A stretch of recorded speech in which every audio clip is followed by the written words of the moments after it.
Mobile چباغا کہی picture رکھ دی کیا رکھ رہے تھے سب ٹھیک مہربانی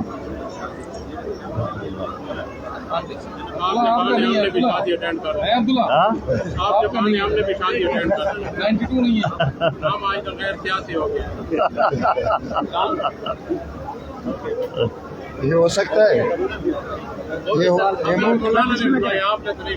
نہیں ہم نے باقاعدہ پریس کلب کیا ہوں جی اصل میں اصل سیاسی قوت جو ہوتی ہے نا وہ ہمیشہ اپنے آپ کو غیر سیاسی کہتی ہے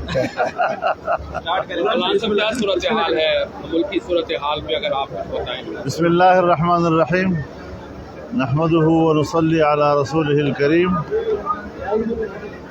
آج کی اس ولیمہ کی تقریب میں سب سے پہلے تو میں اپنے ماموں جان کو مبارکباد پیش کرتا ہوں کہ ان کا نوجوان بیٹا رشتہ ازدواج میں منسلک ہو رہا ہے.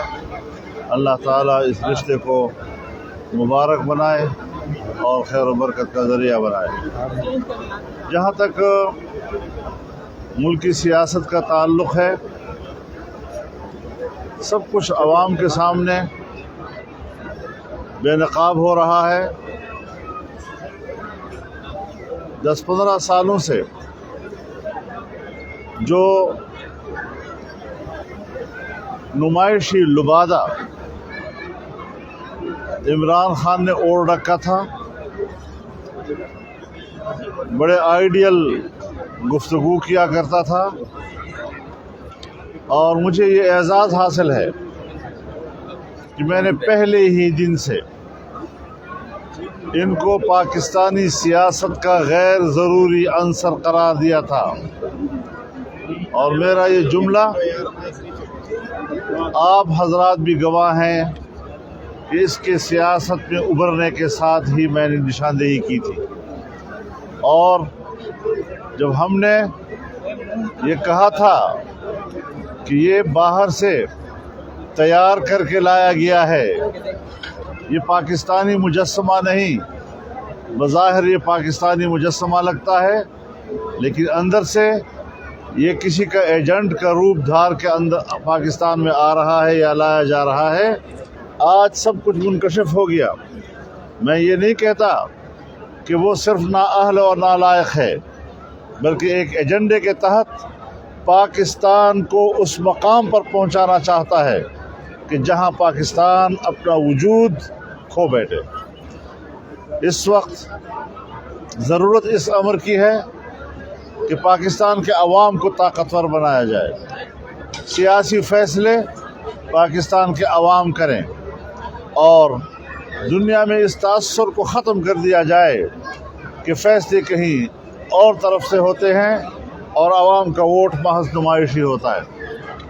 میں سمجھتا ہوں کہ ابھی حال ہی میں ہمارے صوبے کے پہلے فیز میں جو بلدیاتی الیکشن ہوئے، اس الیکشن کے مجموعی نتائج نے ثابت کر دیا کہ صوبے کے عوام کس کے ساتھ ہیں.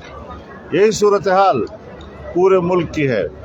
آج اس وقت قومی اسمبلی میں عدم اعتماد کی تحریک پیش ہو چکی ہے، اور شاید ایک آدھ دن کے اندر اسمبلی کے اجلاس بلانے اور عدم اعتماد کی تحریک پیش کرنے کا شیڈول بھی سامنے آ جائے. لیکن بڑکیں نہ ماری جائیں. ہم ان کی بڑکوں کو 10 سال سے دیکھ رہے ہیں.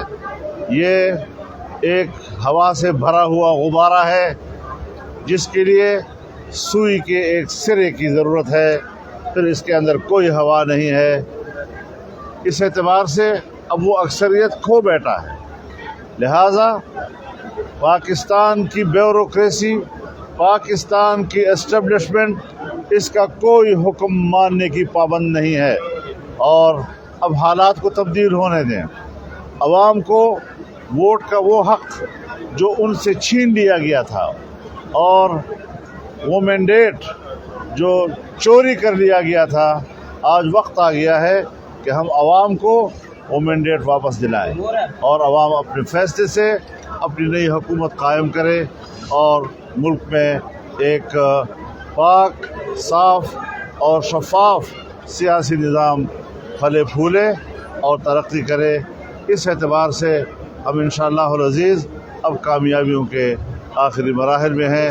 اللہ ہماری مدد فرمائے۔ مولانا صاحب، سب سے زیادہ آپ کو اعتماد، آپ جس طرح سے پورے اعتماد ہیں، تو وہ کون سی وجوہات ہیں؟ کیونکہ اپوزیشن کے ساتھ جو حکومت کے اتحادی ہیں وہ ابھی مکمل طور پر الگ نہیں، وہ یہ کہہ رہے ہیں کہ ہمارے ان کے ساتھ آج بھی شاید پرویز الہی اور عمران خان کے مذاکرات یا ملاقات ہونے والی ہے۔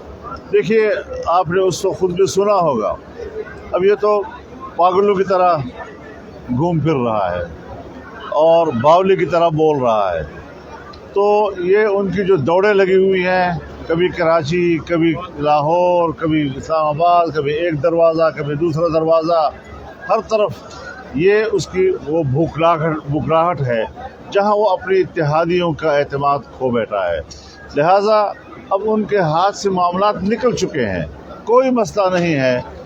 تو ہم یہ بھی بتا دینا چاہتے ہیں کہ یہ ممبران اسمبلی کو مرعوب کرنے کی کوشش نہ کرے۔ کبھی کہتا ہے میں 10 لاکھ لوگ لے آؤں گا، کبھی کتنے لاکھ لے آؤں گا۔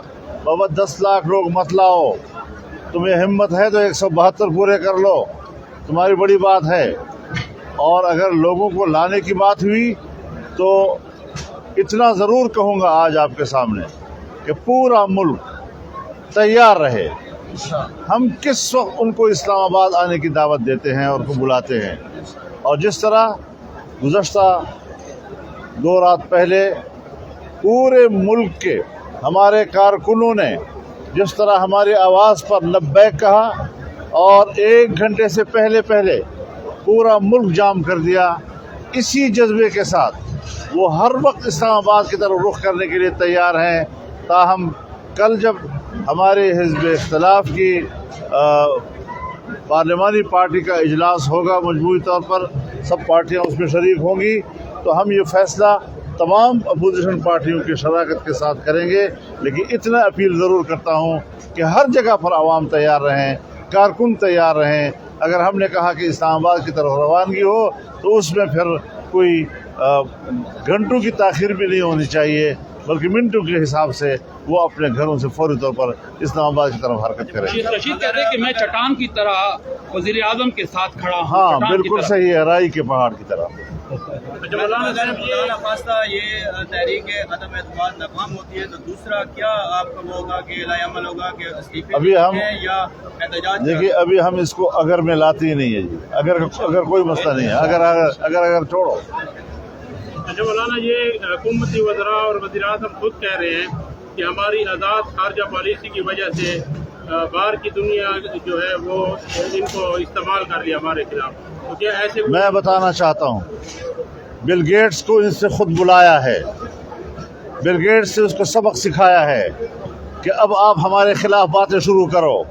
پاکستان کی فضا میں یہ آئیڈیل باتیں ہوتی ہیں، مقبول نعرہ ہوتا ہے، تو یہ بھی سارا انہی کے اشارے پہ کہہ رہا ہے، اور یہ جو دورہ ہوا ہے وہ بھی اسی بنیاد پر ہوا ہے، اور یہ جو روس گیا ہے یہ بھی مسٹر زیک کی لابنگ کی بنیاد پر گیا ہے، جو برطانیہ میں اس کا سابق سالہ بھی ہے اور اسرائیل کی لابی بھی ہے۔ مولانا صاحب، یہ ایک ہی دن میں 23 کو وہ بھی بلا رہے ہیں یا ایک آدھ دن پہلے بلا رہے ہیں، آپ بھی پورے پاکستان کو کال دے رہے ہیں، تو یہ کیا میس ہونے والا ہے؟ کیا صورت میں تو صرف تیار کرنے کے لیے میں الیکشن کمیشن سے کہنا چاہتا ہوں کہ ایک تو اس کو جلسوں پر پابندی لگائے۔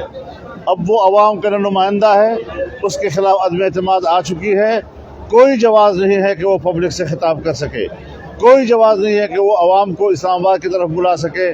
لہٰذا الیکشن کمیشن ایک مضبوط ادارے کا کردار ادا کرے، ایک غیر جانبدار ادارے کا کردار ادا کرے، صرف زبانی کلامی بات نہ کرے کہ بس وہ 5000 روپے جرمانہ کر دیا اور پھر اس کے بعد اگلی پیشی کر دی، تب تک تو سارا معاملہ نکل جائے گا۔ لہٰذا فوری طور پر مضبوط فیصلے کرے۔ نواز شریف کے آنے کا امکان ہے عدم اعتماد کی تحریک سے پہلے یا بعد میں آتا ہے؟ دیکھیے، پاکستان ان کا ملک ہے اور وہ اول تاخر ایک پاکستانی ہیں، اس میں کوئی شک نہیں. ان کے نظریات سے آپ اختلاف کر سکتے ہیں, اس کے کسی سیاسی موقف سے آپ اختلاف کر سکتے ہیں, لہذا اپنے وطن آنا یہ ان کے لیے کوئی ایشو نہیں ہے, جب چاہے وہ پاکستان آ سکتے ہیں. مولانا صاحب کیا آپ سمجھتے ہیں کہ اسٹیبلشمنٹ نیوٹرل ہو چکی ہے؟ وہ تو آپ کے صوبے کے انتخابات کے پہلے فیصلے سے بھی ثابت ہو گیا ہے. ٹھیک ہے, بہت شکریہ آپ کا.